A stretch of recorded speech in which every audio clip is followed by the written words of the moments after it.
आज मैं आपके सामने शिक्षा के महत्व पर कुछ शब्द व्यक्त करना चाहती हूँ। मंजिल उसी को मिलती है जिसके सपनों में जान होती है। मंजिल उसी को मिलती है जिसके सपनों में जान होती है। पंखों से कुछ नहीं होता, हौसलों में उड़ान होती है। आदरणीय वरिष्ठ, मान्यवर और अतिथिगण, मेरे प्यारे छोटे एवं बड़े भाई बहनों, आप सभी को मेरा नमस्कार। आप सभी जानते हैं शिक्षा कितनी आवश्यक है। जो शिक्षा प्राप्त कर लेता है वह समाज में उचित आदर प्रदान करता है। शिक्षा हमारे जीवन का आधार है। शिक्षा हमारे जीवन का अमूल्य धन है। मुश्किल नहीं है कुछ दुनिया में, मुश्किल नहीं है कुछ दुनिया में। तू जरा हिम्मत तो कर, ख्वाब बदलेंगे हकीकत में, तू जरा कोशिश तो कर। अगर हमें किसी चीज की सबसे ज्यादा आवश्यकता है तो वो है शिक्षा, एजुकेशन। यदि आपके पास बहुत अधिक धन है तो आप उसे गोल्ड में कन्वर्ट कर सकते हैं, लेकिन उसे चोरी या खोने का डर तो लगा ही रहता है। लेकिन उसी धन को हम नॉलेज में बदल दे तो ना ही कभी खत्म होगा और ना ही कभी चोरी होगा। शिक्षा ही वह है, शिक्षा ही वह है जिसको जितना बांटोगे वह उतनी बढ़ेगी। इसलिए हमें हमारी बहन, बेटियों, महिलाओं को शिक्षित करना आवश्यक है। जो शिक्षा प्राप्त कर लेता है वही भविष्य में IAS, IPS बनता है। जो मेहनत से पढ़ता है, जो मेहनत से पढ़ता है उसका कद भी खूब बढ़ता है। ज्ञान से जो मूर्त गढ़ी जाती है वही दुनिया में पूजी जाती है। अशिक्षित को शिक्षा दो, अज्ञानी को ज्ञान, शिक्षा से ही बन सकता है भारत देश महान।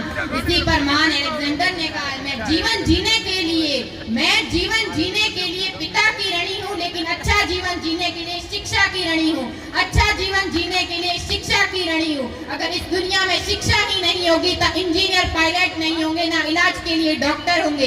इसलिए हमें शिक्षा लेनी है और जागरूक बनना है। इसी के अंत में मैं आपसे कहना चाहूंगी, जरूरी नहीं रोशनी चिरागों से ही हो, शिक्षा से भी घर रोशन होते हैं। धन्यवाद, बहुत बहुत धन्यवाद।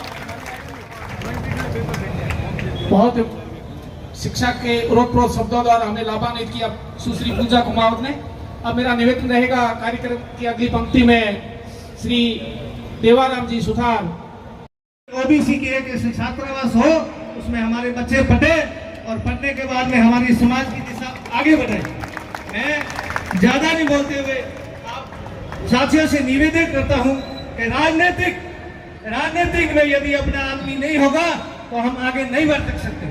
इसलिए हमारी विधानसभा में ओबीसी की आरक्षण होने चाहिए, लोकसभा में हमारे ओबीसी का आरक्षण होना चाहिए। SC/ST का है तो ओबीसी वाला को भी हक मिलना चाहिए। इस मंच से मैं आह्वान करना चाहता हूं कि आप मजबूत है, संघर्ष करें।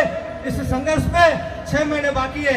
इसके लिए अपने ओबीसी, मूल ओबीसी के लिए कोई भी आदमी है उसके लिए कंधे से कंधा मिलाकर मजबूत होकर इस कमान को अपन सिद्ध करेंगे। यहाँ से संकल्प लेके जाएंगे कि मूल ओबीसी अब जाग चुकी है और आगे बढ़ेगी। जय हिंद, जय भारत।